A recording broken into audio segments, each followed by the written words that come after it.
Let's give Josh a warm Start a Friend welcome. Okay,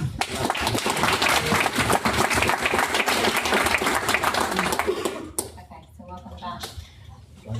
We want to learn a little bit more about your background. So tell us about your family, where you grew up. Need a battery? All right, I had to send one last tweet. About all of you. Awesome, well, I'm glad to be here. Thanks for having me. Where did I grow up? So I grew up in Nashua, New Hampshire, which is just outside of Boston. Anyone know where Nashua is? A bunch of people, wow. So if you live up there, you know where Nashua is. Nashua's the only cool city in New Hampshire. It's basically like right on the border, and it's about 45 minutes outside of Boston, so a lot of people live in Nashua and commute to Boston.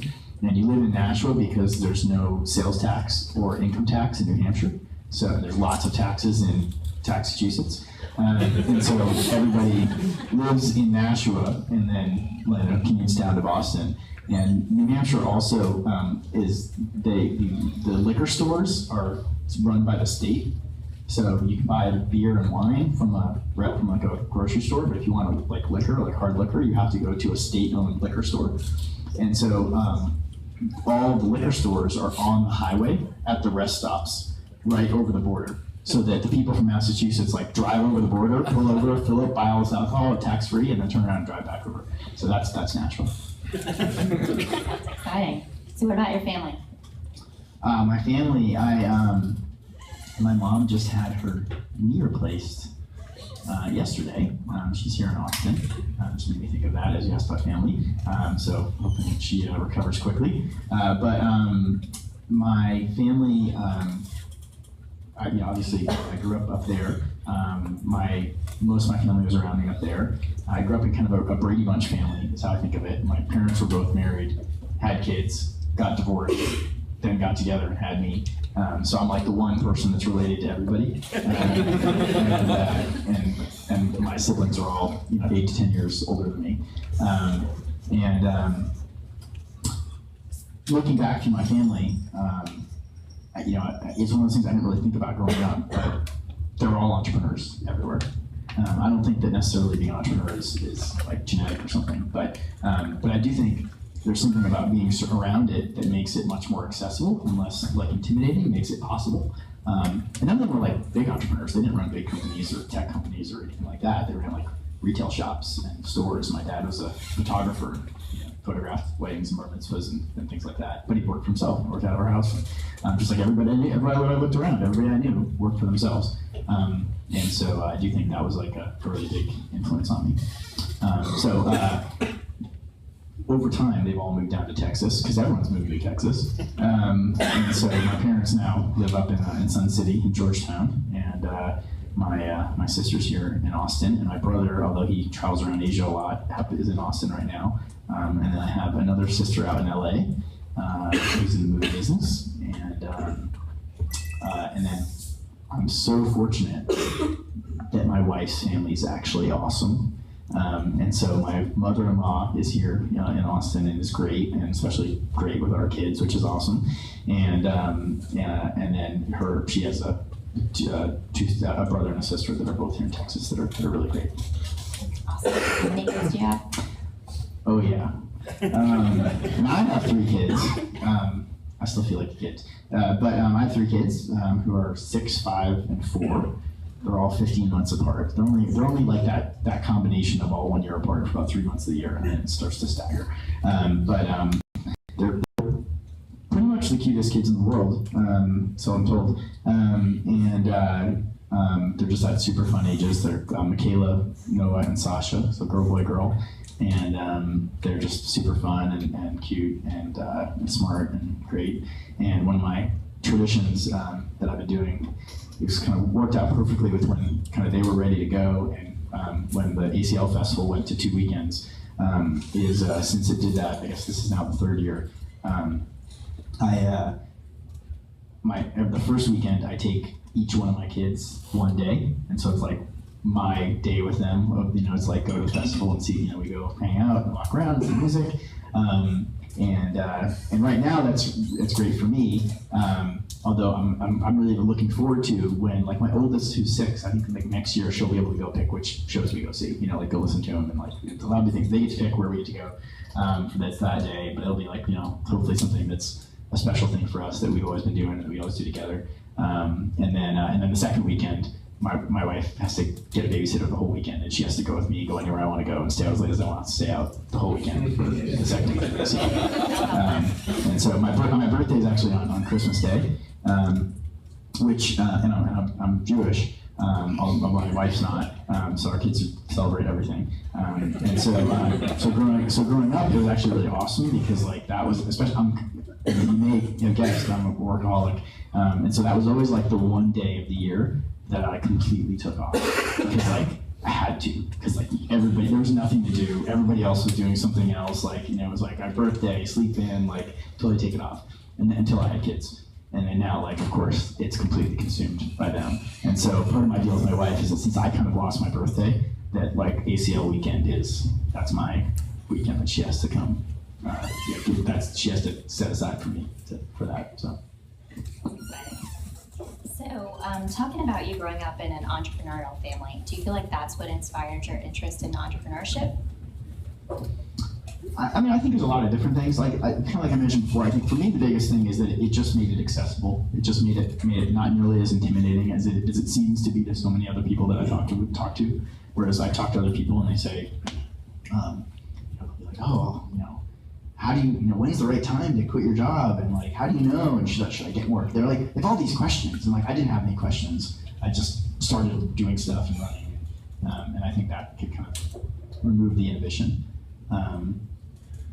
But at another level, I think I would have done it anyway. I mean, I just think it goes with a lot of other things. And I was always, not good at following instructions and good at generally organizing other people and groups of things, and was, in growing up often in different types of leadership roles and things like that I think gave me good practice, and again gave me confidence and made me comfortable saying I'm going to go do something on my own. And so there were certain points, from what I understand, when you were growing up that your entrepreneurship really shined, like sales or a piano recital, things like that. Yeah. Are you fishing, or are you? Talk more about that. Let's see. You've obviously done your homework. I'm trying to remember which examples you're thinking of. For me, the things that stick out, I remember my first speeding ticket in high school turned into a party to get everyone else to pay for my speeding ticket, which was one of my first entrepreneurial adventures that worked really well. I completely failed an entrepreneurial experiment at the festival this weekend. I thought I was being so smart, and I whereas my oldest daughter pretty much measures the success or happiness of the day by how many snow cones that she could get, and the line for snow cones was really long. Which, by the way, I'm talking about entrepreneurial. Like the best business in the world has to be selling snow cones at ACL. Like they're $5 for a cup of ice with some sugar in it.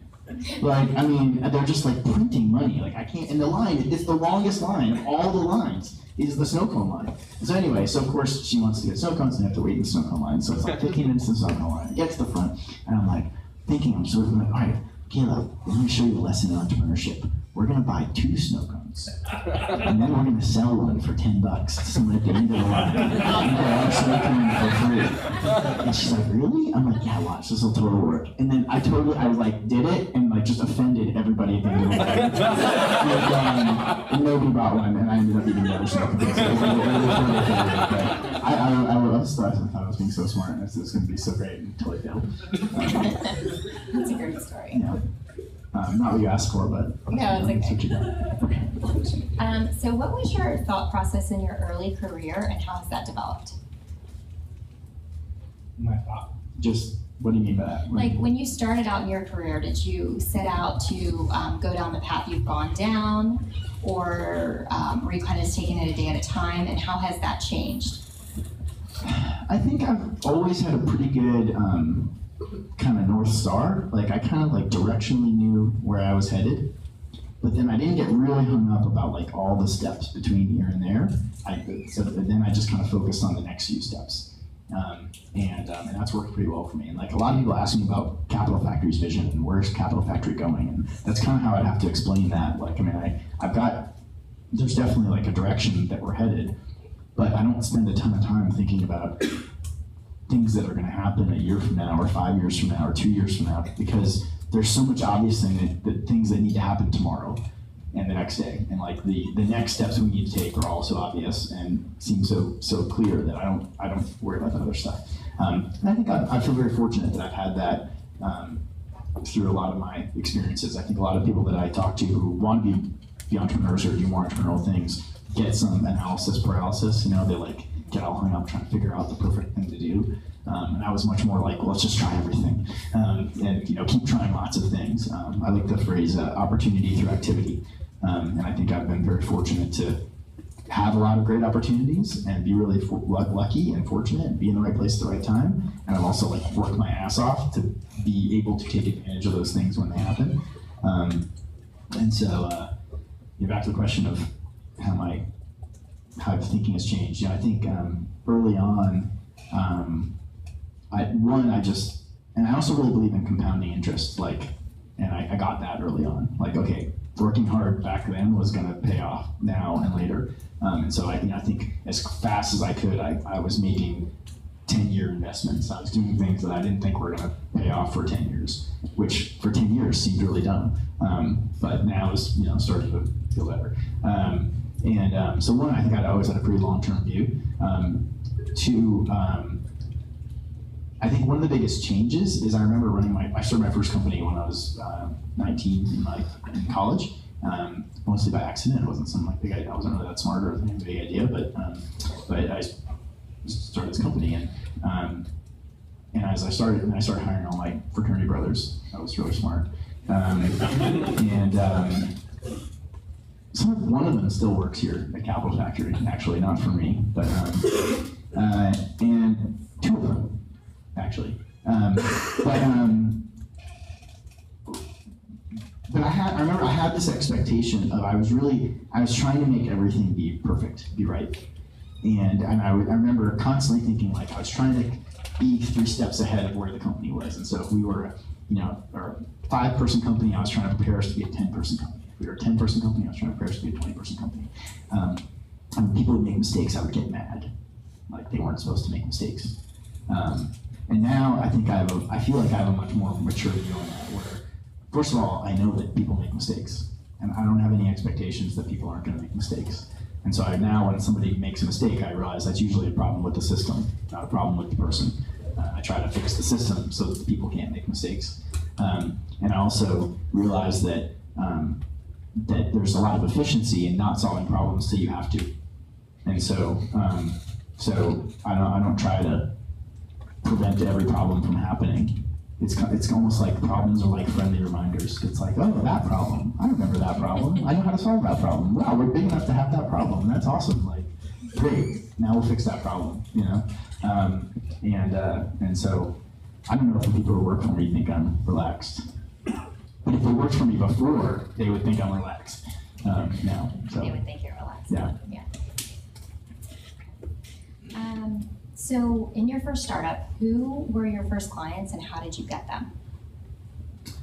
That's a great question. I've been kind of 2 different answers to that from different times. So with my first company was called Skyless. It's still running. It's now called Post Up, and it's here in Austin. I started it in Pittsburgh, but I moved it here and then sold it 10 years ago, and it's still running now. It was one of the first hosted email marketing companies. So today, that category, they're actually called a email service provider. ESP is like the industry name for it. But that'd be something like MailChimp or Constant Contact or ExactTarget, a better fit, where that's more of kind of an enterprise software solution. And so we were doing it for really big companies, at least towards the end, like Microsoft and Sony and NASCAR. But when we started, I was, this is really the story of how my first company started. It was my sophomore year of school, and the beginning of the semester, beginning of the year, my parents would give me some kind of stipend or a certain amount of money for, actually, this was the end of my freshman year that this was happening. So the end of my freshman year, my parents gave me a certain amount of money at the beginning of the year that was supposed to last me for food and clothing and a bunch of other stuff. And of course, I probably spent it like all on clothes or something at the beginning of the semester. And I'm like, I just remember eating, all I could afford was like pasta with salt. That was like the most, it was towards the end of the semester, like all I was eating was pasta. Because it was like the cheapest thing I could get, and putting some salt on it for some flavoring. And so I needed some money. So I got this internship. This is another story to how I got the internship, but I got this internship, and it's with this email software, and so I started getting paid some money, and then there's the company. There's two kinds of software companies. There's like a software company that will like more like an enterprise software company that will like customize the software for you and change it, and then there's more like consumer software, like probably what most of us are expecting to buy, like your iPhone, like if you don't like something in your iPhone, you don't expect to go to like call Apple and get them to change it, right? like probably not, right? But like when you buy business software, you do expect that actually. Like you might expect to call up, I don't know what we're using, Cobot. We use Cobot to run the space, and we call them up and get them to add features to it all the time. So back then, I was working with this software company that made this email software, and they didn't make changes to it. But people would call and ask for changes to it. And if you're a sales guy or girl and you're selling stuff through them, you want to close the deal. And so if somebody calls and asks if they can customize it, that's kind of like a roadblock. You don't like that. And one day, one of the salespeople had this brilliant idea. They said, well, we don't customize the software, but we have this college kid, and I bet if you buy him some pizza, he will probably do that for you. And so I get this email, and I get some pizza, and I, fix this, write this little piece of code or whatever, fix this thing. And that helped the salesperson get the deal. So then they like that. So then what do you know? Now they start sending me more people because I help close deals. And I'm getting paid this extra consulting money. And so pretty quickly I developed this little consulting business on the side, just doing hourly consulting work on top of the stuff I was doing as an intern. So that's why I just started doing any kind of business. But then the way it really became what I think was a scalable business and a hosting business as opposed to just a consulting business was back then. This was 1996, and so this was before SaaS, like software as a service. That was not a word. And really, if you wanted to like run a website or like do something on the internet, you had to have a computer that was like plugged into the internet all the time, usually with like a dial-up modem. So you had to actually have a phone line dedicated to this. Some of you may know this, some of you may not, but you had to have a phone line that was like, so I had to have a computer, a phone line that no one talked on, that was only used by the computer, that was on all the time, was dialed up to someone else, or if you're really lucky, there was no such thing as broadband, but like at my school, my university, we had Ethernet. And so if you wanted to have a website, you had to like have a computer, run this server on it that was really geeky to figure out how to run, and then you could make your web pages and put them on it and all this other stuff. And so, so one of the people I was doing consulting for, they would have to have their own server and run their stuff on it.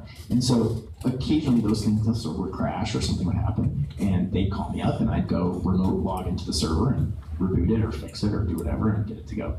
And so one day, one of my customers that was a consulting customer for that called me up and he said, Josh, you run a server and I run a server, and my server crashes and then it stops working, and that like interrupts my business and pisses off my customers. And I just wish that wouldn't happen, but I call you and it never takes you long to fix it. You just log in and you fix it.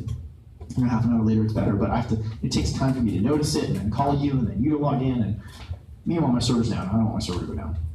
I said, Josh, you run a server, and I'm sure your server goes down too, but you're a college kid and you don't have anything to do and you're just sitting there next to it all the time. And so I never notice it going down because you always fix it right away. So how about instead of like me urgently calling you every time my server breaks and having you come fix it, I just pay you $50 a month and you run it on your server and you deal with it. Now, today, that sounds like the most obvious thing in the world because that's the way you would do anything today. But that was actually like a kind of revolutionary idea because you didn't do that. You didn't pay for someone else to run your server. You ran your own. And being an optimistic college kid, I'm thinking, well, nothing's ever going to break, so like this is perfect. This is like $50 of free beer money, and I just think it's like the greatest thing in the world. And so. And I was running this on the computer that my parents bought me. I was in my dorm room, connected to the school's network that I wasn't paying for, and which you couldn't do today, but you could totally get away with back then. And so it was free money, right? And so I get a hosting customer paying me $50 a month. So that was pretty cool. So now I'm on one of the ways I did as an intern is I answered all these questions on this online forum, kind of like you would do on social media today. And so I add a signature to my email that just says, hey, I host email lists, just add that on. And over the next few years while I was in school, picked up one customer at $50 a year and $100 a month there and $200 then it was like $250 a month and $500 a month and bigger customers, and started hosting all these email lists. And that was really the beginning of that first hosting business, which evolved a lot over time from that. It was very much an accident. It wasn't like I didn't have some vision or some idea or anything like that. Just like someone offered to pay me to do something, gave me some free pizza. Someone else offered to pay me to do something else. So you took that and then you built that into a company. Yeah. And how long did you have that company? I ran it for 10 years. And then you sold it? Yeah. Got it. Okay, so let's kind of jump from there to here. So Capital Factory, how long ago did you start Capital Factory? So we started Capital Factory at the beginning of 2009. Okay. So about 6 years. 6 years. Okay. And it's really gone through two major evolutions or phases. So we think of this is Capital Factory 2.0. Okay. So 1.0 was very much like what Techstars or Y Combinator are. So a 3-month boot camp, kind of intense summer program. We did that for 3 years, and then in 2012 we opened up this space, so this top floor, which we now got 2 other floors. And really just expanded the scope of what we did and turned it into something very unique that runs year round and is really, a much different thing than it was then. So how has that evolved? Can you walk us through that a little bit? Sure. So like I said, the first thing was a 3-month boot camp, which I think is a great type of program. There's now a lot of those in many different cities. And we ran 5 companies a year. And through that, so over the 3 years, we had 15 companies that went through that program. Out of those 15 companies, that's now 5 or 6 years ago. It takes 5 to 10 years for like a company to become a big company, like a real company typically. Every once in a while it happens faster. A lot of times it happens slower, but that's, I'd say, the average. So right now we're just starting to see some of the first companies that we invested in become big companies. And so one of the very first company we invested in is called Sparefoot.com. They're right across the street from us. They've got about 100 employees. They raised, I think, something like $60 million in funding. They're worth hundreds of millions of dollars. Very, very successful business. They basically own the self-storage industry online. So if you want to book a storage unit from a web page, you're probably going through them one way or another. And then we have 14 other companies. Out of those 14 other companies, probably 3 or 4 of them are still operating.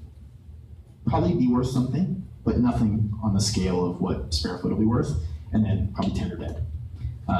So it was interesting learning lesson as we went through that. Now it turns out that totally works. That model for venture capital, for investing, completely works. So that one company that was successful, they've raised multiple rounds of funding. I think they're probably under Series E or something like that right now. In their Series C round of funding, their 3rd round of funding, we sold about half of our stock that we had gotten from putting them through the incubator and then making some investments. And so not really that far into it. We sold half of our stock, paid off all the money we'd ever invested in any other companies, and made money. And then we still let half of it ride, which now is worth millions of dollars. And certainly multiple times of what it was when we did that before. And so what that taught us was that, one, the model actually does work, but it is kind of a numbers game. And that we realized, well, we don't want to have one spare, if we're going to do 5 companies a year, then we're going to have 1 spare foot every 3 years. We need to do 50 companies a year, so we have 3 spare foots every year, right? And that was one big part of the evolution, or what we changed, was moving to something that runs year round, like we have now, where we have a monthly application cycle and companies join all the time. Our target is doing about 50 companies a year, which is what we seem to be doing, about 5 companies a month. It's really just happening at a much greater scale, which turns out to come with a lot of other benefits. We actually, I think, can help the companies a lot more because of the scale that we have, and the opportunities and the kind of like resources and other things that come with that. But the impetus of it was this realization of, oh wow, we got to flip the numbers. Like we have to work with a lot more companies. And Austin was growing at the perfect time to be able to support that, right? We probably couldn't have done 50 companies a year when we started, but we can now. And how do you select the companies? There's a very special dartboard. Basically, that's probably very different than other accelerator type programs as well. I'd say most other programs that are typically looking for say you have 10 companies in your class and you have an application process and you pick them all at once. Well, then you're kind of like, you're going to look at 1,000 companies and you're trying to pick or hundreds of companies and you're trying to pick the 10 best ones. And you've got a very limited scope. And I think that's an interesting model. With our model, it's more like we have a bar. Because we want to work with every good tech company in Austin. That's what we're trying to build, is something that's scalable enough and valuable enough to be able to help every tech company in Austin. And part of it's the way that we help. There's very little that's competitive about what we do. Like if I've got 2 companies that are doing similar things, I can help them both. I don't need to know any secrets about them. I can, most of what we do is introduce them to other people and make connections for them, and I can introduce both of them, let them sort it out, and a lot of times those companies will end up finding ways to work together or do other things. But we really try to make it something very scalable. And so it's more like we have a bar, and if you meet the bar, then we want you to be part of it, because we want every good company to be part of it. And so that bar is, we want to have a great team, a great set of founders that we really believe in, and they need to have built something that's useful to somebody. And I don't want to oversimplify it by saying it, but that's how I think about it. And so it starts with the people, like most things in life. Me and other people on the team, we have to meet you and fall in love. We have to think you're awesome and you're great and you're going to be successful. And obviously that has a lot of different things. You have to know what you're talking about and be really passionate about it, and we have to believe in you and you have to be committed. And there's a whole bunch of things that go with that. And that's probably the most important thing. And that thing can even override some other things, right, if that thing's strong enough. But that's where it starts. And then what we're looking for is you build something useful to somebody. So it's not just an idea. And you've shown, part of what you've shown is that you're resourceful and you can execute and you can get something done. So you can build something. Now, that something can be really different for different industries and different types of businesses. If you're building an iPhone app, you should build the iPhone app. And it should work, because it's pretty easy to build an iPhone app. And if you think it's hard, then you don't have the right team. And that's part of that. Gets back to the initial problem. And so, one, if you're building something that's like selling something to hospitals, well, maybe it's not quite built yet, or maybe you're in a different stage in evolution, because that takes a much longer period of time and has other barriers to it and other things like that. But you have to show them that you can get something done, and it's for somebody. You're not just, you actually have a customer in mind. Ideally, somebody that's paying, but at least somebody that's that's a real customer. You're not just making it for yourself. So there's somewhat of a market for it out there. We're going to try not to get too much beyond that. Like, we don't look at something generally and go, we do product companies that are generally very scalable. So like, we don't do like a pure consulting business. And our focus is generally on tech, although we think of tech really broadly because tech's infiltrating just about everything. But if it was a pure, I'm making apparel or something like that, that wouldn't be a fit for us. But if you're in our general space and you meet those different pieces, then we want to work with you. We want to find all those companies and bring them in. That's what we're looking for. Okay, and how many applications do you get like on a monthly basis for your program? The applications vary a lot month to month. It's very cyclical. So there are some, like January is always one of the biggest months. It's like a New Year's resolution thing, like I'm going to go start a company. And so it goes up and down, but I'd say generally it's hundreds. Okay.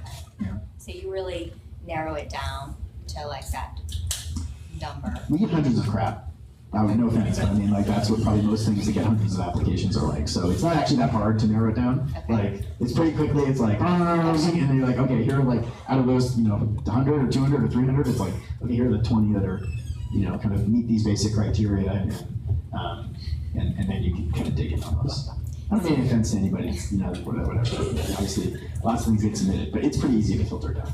So it can be at different levels depending on the company and what they're doing, and you'll consider them. Yeah. Yeah, and most of these companies are pre-Series A. You know, if you've raised $5 million, you're probably, chances are you're too farther along than the type of thing we're going to be working with. And most companies have raised something. Not all of them, definitely not all of them, but maybe they've raised a little bit of money from somebody, or they put some of their own money into it. And how would somebody apply? So you apply online, so that you can read about it on our website, capitalfactory.com/accelerate. And I just want to clarify to start, there's two different ways of applying. And this confuses people sometimes. So you can apply to work here, which is not kind of what we're talking about, and being part of the accelerator and getting funding, those other parts. And anybody can work here, or anybody can apply to work here. I actually personally review all those myself. And really what we're just looking for is we want people that are working on tech types of things and tech products. And so you're either building a tech company, there's obviously all kinds of rules within that, but you're part of a tech company, you're building a tech company, you're a freelancer doing tech stuff, you're somebody that I think would end up working in a tech company or one of these companies would want to hire, something like that in that ecosystem. And that's not what we're talking about. And then joining the accelerator is a much more intense application process, and you get interviewed, and there's much more to it. And so that's the process that's at capitalfactory.com/accelerate, and you actually submit it by creating an angel list profile, which is kind of like a LinkedIn profile except for your startup, for your company. And so you create a profile on Angel List, and then you basically submit that to us, and that basically just asks all the questions we would want to ask, and what gives us kind of a starting point of what to review. And we cycles due on the first of the month, so we're every first of the month. We basically cut it off, but then you can apply for the next month. And we pretty quickly go through this cycle where we review all those, select ones to come in and interview with us. We do an interview day where companies come in and present to the directors and other mentors here. We do some one-on-one meetings with those to kind of follow up and get to know them. We decide within a week which companies are going to be accepted, and then get them through the onboarding process and started. And then we're almost immediately then starting the next application cycle. Okay. Well, I want to open it up to the audience for questions. If anybody have any questions for Josh? You had mentioned like a lot of the ones are crap. So what's your main determinant to knowing that something right off the bat is just not enough? I mean, it's like you look at it and it's like it doesn't meet the basic criteria we talked about. So either it's not in the right space, like it's not fit for what we want to do. We only work with companies that are committed to being in Austin, so they're not clear that they want to move to Austin. They don't have any kind of traction, so it's basically just an idea, and they haven't really developed the idea, or they haven't they haven't submitted a quality application, like they kind of half-assed the answers or things like that. Those would be kind of the examples. I want to be careful saying that. Lots of people put a lot of time into things they submit, and I'm not trying to brush them off. But there is a large variance in the quality, and if you have 200 applications, there's going to be 20 or 30 that immediately rise to the top above the others, and it's that they're real. I mean, they're much further along, and they hit the things they talk about. They have numbers, and they've got users, and they've got a lot of other things to show for it. That's where I was thinking was idea versus the financial models and thoughts. So. Yeah, it's more like that. It's just it's real. It's like, okay, something's really happening. Tips or suggestions on how to move something that might be a consulting into more of a service or a product? It's a great question. It's hard to do. I've done a little bit of both things. Again, my first business did that, and I've done kind of contract development. Actually, in that kind of role, my team built the first version of Bazaar Voice before as they were getting started, and did that as contract work. In the end, it's usually just the transition that's hard, right? So it's like, I've got a team I need to keep paying, and so so usually it's some combination of like saving up money to give yourself the time or resources to then go work on finishing the product or getting the productized part of it done. Sometimes it transitions really nicely where you can effectively get your consulting customers to pay for you to finish the product or like productize it, get them to pay for features and things like that to be developed. But I think the trick is really just finding what's the repeatable piece in there, because often the mindset of a consultant's very different, and I've just seen a lot of people have trouble making the transition. And so Like for example, they will. It's very hard in a consultant mindset to say no, right? It's like, oh, well, there's a way to go do that. And it's like, no, like a product mindset. It's like you have to say a lot of saying no, and some things like that make it hard to transit. But I think the key is just the cash flow transition. That's the hardest part for most people. Yes. How much time did you spend thinking about the culture you wanted at Capital Factory, and did that pivot when you went 2.0? That's a great question about culture. I think that it's actually something, I'm not necessarily sure this is the smart thing or the right thing, but it's something I think about a really lot implicitly and not very much explicitly. So, I mean, this is a culture, like this whole place, right? Like it's just so ingrained in what we do and what we're trying to build. And there's, I think there's clearly a strong culture here.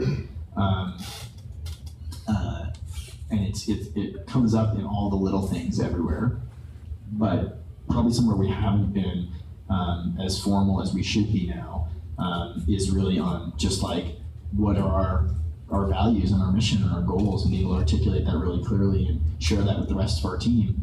Part of what I've been kind of revelation for me just over the past year was, so Capital Factory itself is a few different businesses. We have a fund in the space and a few other things that underneath are different entities. And the space, this place, 2 years ago had like 5 employees, and now we have like 30 employees. And so it suddenly went from like, it was kind of this thing on the side that I had a few people working for me doing, and that like, I kind of was just kind of happening, and we were bootstrapping, and it was to like, holy crap, like I have a company with like $2 million budget and like a bunch of people, and like and they're not all on the same page, like, and they need more leadership and more other things. Which when I hired somebody else smarter than me to go do that. But yeah, I feel like we're a little behind on that now. Is there a Capital Factory 2.0? Ask me next month. Yeah, that's how we talk about it right now. We did the first thing for 3 years. It's now been 3 years we've been doing this, and so and the fund life cycle is also about that same period. So the fund that we're investing out of will operate probably through the end of next year. But as a result, we need to start raising the following fund beginning of next year. And so right now we're spending a lot of time thinking about, well, that's a natural time to evolve or continue to change things is when we go do the new fund. You can change the rules again. When you put the fund together, you kind of have to stick with the rules of the fund while you're investing out of it. So this is a natural time where we're thinking about what's that, and look, this was a big experiment. Everything we're in right now, there was no playbook. Nobody thought this was going to work except very few people. They were like, everyone thought it was pretty crazy that we were going to take this space and open it up, and especially when it was empty, everyone's looking around going like, what, really? There are going to be, people working up here? And so that was an experiment, and I think it's worked really well. I'm really happy with it. But we've learned a lot, and there's definitely things that I think will continue to change and evolve until Austin's changed and evolved. Austin's so different now than it was 3 years ago when we opened this place. There was nothing else, right? And now there's a lot of other things, right? And so we have to continue. I think I feel really good. I think we're very differentiated, and we work well with a lot of other players in this space and in the community. But at the same time, it makes us step back and make sure we're thinking hard about what's unique about what we do and what value do we add, and what are the things we're really good at that we need to focus on and grow, and what things are maybe things that we don't add as much value, or other people do just as well, that maybe we don't need to focus on as much. Yeah. Questions of companies that are in Austin versus moving out west? Yeah, so why Austin? I think it's kind of somewhat of a generic question, so you're going to get a generic answer. Because look, every company is different, every person's different. The right place for any one company might be lots of different places. If you're doing a tech startup, which I thought was the general angle of that question, it'd be hard to say that, like, man, don't go out to Silicon Valley. That's a stupid idea. You know, like, I mean, come on, like, it's the Mecca, you know, like, so obviously that's a good place to go do a startup for lots of obvious reasons. So if you're not going to do it there, then you've got some other trade-offs, you know, that you're considering. First of all, for a lot of people, geography is not a math decision. It's not like some equation they go out and balance out scales and figure out where they're going to live. It's a religious decision. They already figured it out before you ask the question. They can't explain to you why. You know, or they can, but it's not the real reason. So it's just like, first of all, people just want to live certain places. So, and you know what? A lot of people want to live in Austin. I don't know what it is, but it's a fact. 165 people move here every day. They're the fastest growing city in the country for a couple of years. So lots of people want to move here. So that's a good start. Two, I'd rather be, in my personal opinion, I'd rather be in a place that's growing rapidly than a place that's maybe staying it's already at the top and staying there. And partly because there's so much opportunity, there's so much things you can be part of. You can, when something's rapidly growing and changing, you can be part of that. You can affect that. There's opportunities that open up. You can step up and play a role in that. You can shape and influence that. And when something's kind of the establishment, it's much harder to break in. It's much harder to be part of it or influence it or change it. So I like being part of something that's growing and changing, and I feel like that's what Austin feels like. It doesn't feel like we're stuck with the way things have always been, or there's, you know, a bunch of kind of the old guard, you know, that we have to appease. Like, you know, take, even as an example, take something like, you know, Houston or Dallas or San Antonio, right, where there's a lot of oil money or other things that just, they kind of control the scene. And then I guess probably the last thing I'd say that I hear particularly from tech companies, and, you know, many of them that are choosing to move here or open big offices here, is that talent is the most important thing when you're doing a company. Like, at the beginning, you think about funding first, because that's like the obvious thing you need. But as soon as you get funding, you realize your biggest challenge is talent. And if you have the right talent, then funding's actually pretty easy. And so talent's the most important thing. Talent's hard everywhere. There's nowhere that talent's easy. Talent is hard in Silicon Valley. Talent's hard in Austin. Talent's hard in Boston. Talent's hard in Dubai. It can be hard for different reasons. In Silicon Valley, it's really hard because it's so competitive. In Des Moines, it's hard because there just aren't many people, you know?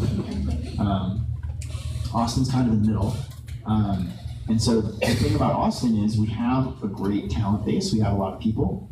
We've got great universities. We've got the largest university in the country. We've got one of the top computer science programs and the largest computer science programs. We've got a bunch of things going for us in that way. Much, I think, easier to keep and retain the talent that you have. In the Valley, if you're one of the hot startups and the names everybody recognizes, then it's pretty easy to do recruiting. If you're not one of those, if you're an Austin company just showing up in the Valley and you don't know anybody, it's going to be pretty hard to convince people to join your company. And hard to get them to stay, because they're going to find some other cool new thing that comes up they get all excited about. In Austin, what I find is people generally move here for quality of life reasons. That's why they're choosing to move here. And when somebody moves for quality of life, they're much less likely to just pick up and hop to make those kinds of changes, to hop to a new job just because, you know, because it catches their interest, or because it pays them $5,000 a year more, or, you know, some other kind of thing. I mean, not that they won't ever move, but a lot more stable and easier to retain talent, and that's what I hear other people saying. Yes. Through your experiences with everything that you've done, what, in regrets and time lost, that you've spent too much time doing something, would you have wished you hadn't done? Whether that's building a certain specific skill, or, I don't know, wherever you want to take that question. I know it's very general, but, you know, where have you wasted time that you wish you hadn't? You know, I don't have a ton of regrets. It's not like, I mean, I feel pretty good. Like, there's not much that immediately comes to mind. Like, oh man, I wish I didn't do that, or, you know, I wish I didn't waste all my time doing that. And, you know, I like to think that I learn from the stuff that I do. So most things I look back on, and I'm like, okay, I think that wasn't right, but I learned something. And it seemed like the right thing to do, or I wouldn't change it. I'd say, you know, the biggest thing is just letting myself, I'd say, spend less time letting yourself get worked up about personal like people problems, and like I think I've been fortunate not to have too much drama, but I just think the things I think of is just like it's drama. Like I think of things like drama and stress. I choose to have stress. I don't want to have any drama. So stress is like the good thing. Stress is like means you're working on something important that matters and you care about. And drama is like bullshit. And so I try to avoid bullshit. And the things that I think of that are just things where it was people arguing about stupid stuff that didn't matter, or letting too much personal stuff get in the way, or letting work get in the in the way of some of my friendships with fraternity brothers or other people that I hired, or things like that. Yes. So you have started your companies organically, sort of grown organically.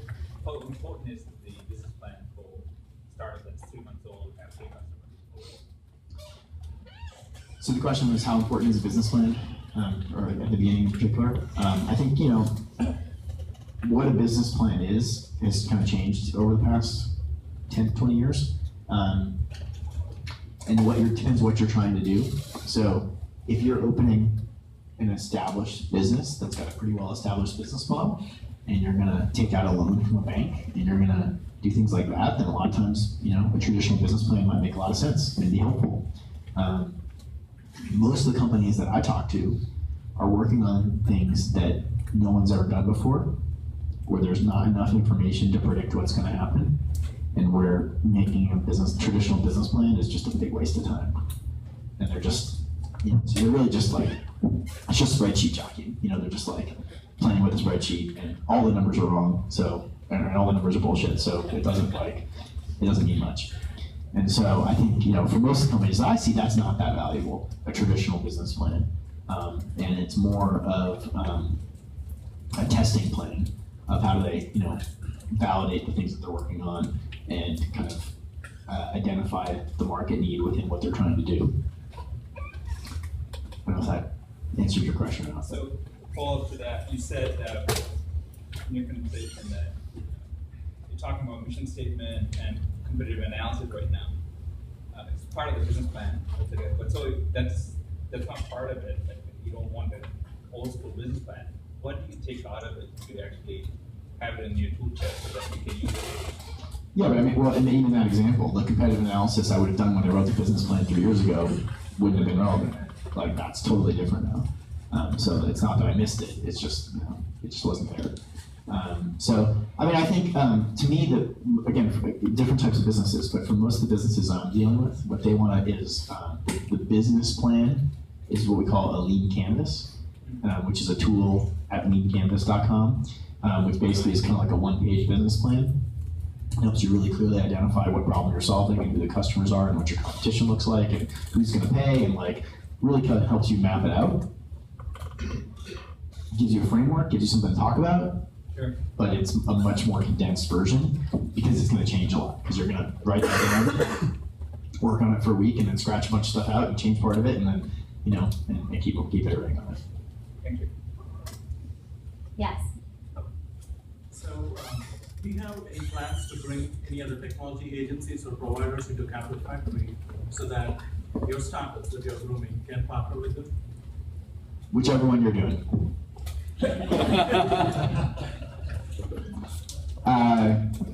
We work with lots of partners, yeah. And we have obviously big ones like Google and Dell and Atlassian and others that are big companies, and then we have lots of different partners and providers that we work with, and people that we have worked with that we want to, if one of our companies needs a lawyer or needs someone to help them with PR or something else, like we want to go hook them up with somebody that we know that we've worked with before that we trust.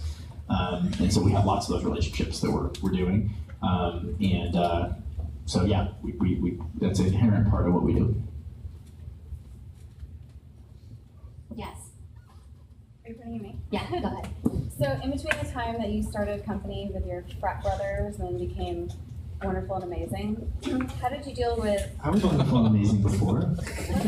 Wonderful and amazing.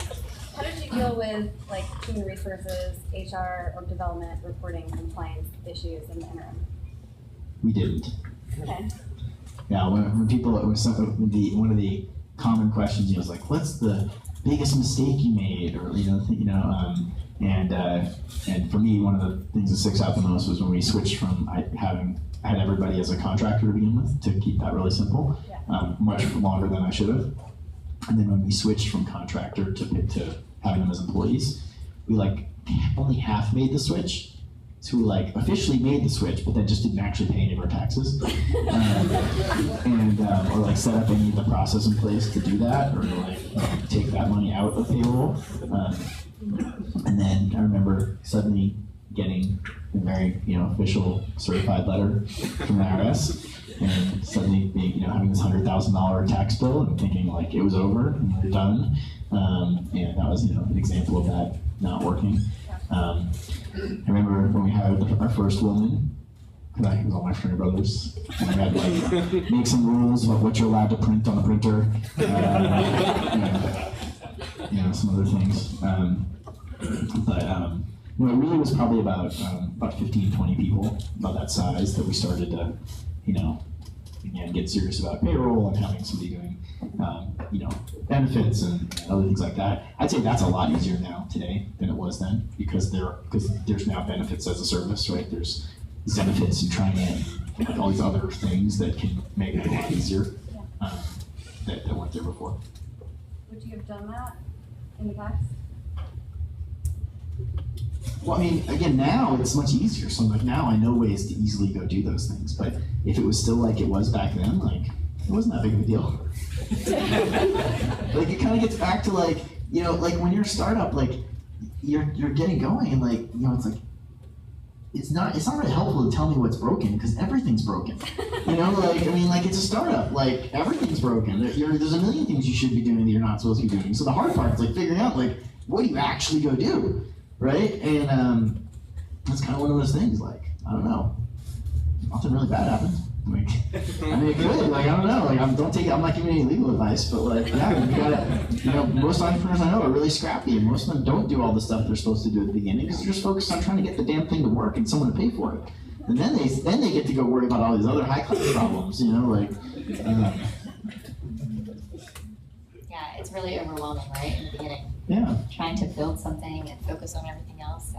Even with mentoring here, one of the things often I'm talking to either entrepreneurs about going to a mentoring session or talking to mentors about being mentor. It's it's not telling what to do; it's telling what not to do.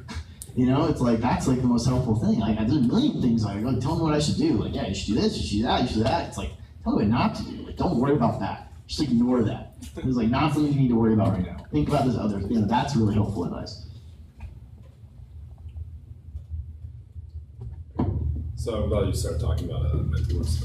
Who was someone that mentored you that you found was probably the biggest influence on you as you started? And then two, I also had a question about what the Capital Factory's relationship with Bunker is. I was so fortunate to have really great mentors in my career. There were no such formal mentoring structures like we have now. Or angel investor groups or networks or that. Just these things didn't really exist, or I didn't know about them. But I just was very fortunate to connect with really great people. Both, in college, I had a great professor who was a retired business person. He was a business professor and kind of took me under his wing a bit. Probably the first mentor that really sticks out for me was when I came here to Austin in 1999. I had my company already, but 1999, for those of you who know the song about partying like it's 1999, 1999 was the peak of the dot-com boom.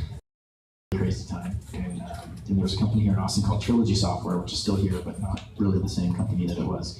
And I came and I spent a year at Trilogy. And in that year, we launched the company in 3 months, and then took it to market, closed a couple multi-million-dollar deals, and then sold it for $20 million a year later. And then the company that bought it, then it was like 2000, which is like the crash. So then like the company that bought it was out of business 6 months later. So it's a great little ride, great little story. But in that process, I had a really great mentor. I joined Trilogy, kind of just graduated with a computer science degree. And Trilogy was the unique kind of place where you could get hired as a programmer with a computer science degree, show up on the first day and say, I think I'm going to do sales instead. And that's what I did, because I was totally wrong, because I was not a very good programmer, but I showed up thinking I was like, had a computer science degree from this hot shit computer science school. And so what do I need to do to learn about computer science stuff? I'm going to go learn about business stuff. But that turned out to be a really good move for me, because I was like the most technical business person there, which made me really effective at business development. And I had basically the startup that we launched. The CEO of that company was a guy named Ravi Gururaj, who's back in India right now, and he basically, everyone else on the team was a programmer, was technical, and then it was like he was my boss and I was the biz dev guy going out and trying to like close deals and make business happen. And so I worked really, really closely with him and got to sit in with him on negotiating a lot of deals and doing sales calls and things like that. And he'll always stick out to me as I think one of my first, really most incredible mentors who I just learned so much from. And so much of it was from just doing it with him. Like it wasn't like a book, or it wasn't like somebody told me. It was like actually just going out and doing the calls with him and sitting in the meetings with him and negotiating stuff with him and things like that. And then since then, I've just had so many great mentors. Today, I'm very, very fortunate. I think Bob Metcalf is a very, very close friend and mentor of mine, and one of the first people I turn to when I don't know. Usually I know, and then he just tells me that the thing I knew was right. But he's one of the people that will slap me around and tell me that thing was right. And then Joe Lemont, who's the founder of Trilogy, another person I go to for that kind of thing. Tom Meredith, and then also peers of mine, Brett Hurd or Jason Cohen, or a lot of other people that are that orbit around here that I'm just so lucky to have to go to. And so really that was kind of it. It's like, starting Capital Factory was that I had this mentor network of people that I would go to for stuff. And that was really the beginning or the basis of creating the mentor network here. And then as far as the bunker, we like the bunker. We love the bunker. Bunker's an accelerator designed to help encourage veteran entrepreneurship. We love the idea of more veteran entrepreneurs here. Again, the accelerator word gets used pretty broadly, and so the types of things that I think Bunker does, very, very different than the types of things that we do, very complementary. So love to see that they're here in Austin, and hope we see more veteran entrepreneurs working here at Capital Factory. Great, okay, so we have time for like one more question. Anybody else have a question for Josh? Yes. In the transition from a small company, maybe a 5-digit or 6-digit kind of a company, to the example you cited at the beginning of somebody in the 50 million to 100 million and up kind of a company, somewhere in there, I've seen that intellectual property and protection of ideas becomes an issue. And then a strategy around that becomes necessary, where early on, maybe it's one of those things you don't do, but you allow to kind of be on the back burner. And I wonder if you have any experience with that kind of transition and what kind of advice you give about that issue. I think that's another thing where there's different types of businesses. And there's some businesses where that can be very, very important, and there's some where it tends to be less important. And I think the types of businesses that I've tended to focus on have been ones where it's been less important. Generally because they're software type businesses that don't involve a lot of research and development. And so the time to market's very short, and the businesses, the technologies themselves are obsolete within 5 years. And so I find that the patent cycle is too slow. By the time you get the patent, the thing's like irrelevant. For most of the businesses that I'm dealing with. I've seen plenty of others where that's not the case, and particularly ones where obviously a lot of research and development goes into developing the intellectual property and what they're trying to do, and that needs to be protected, or where they've got other different types of competitive pressures, and where I've seen it be helpful. I've certainly seen it be helpful in M&A discussions where companies have placed value on it, other things like that. But but I haven't had any cases where, and I've seen companies screw it up, like either, like I've seen them violate other intellectual property unintentionally, and have problems because of that, or use certain types of open source software or other things that then suddenly become an issue when they're looking at an acquisition.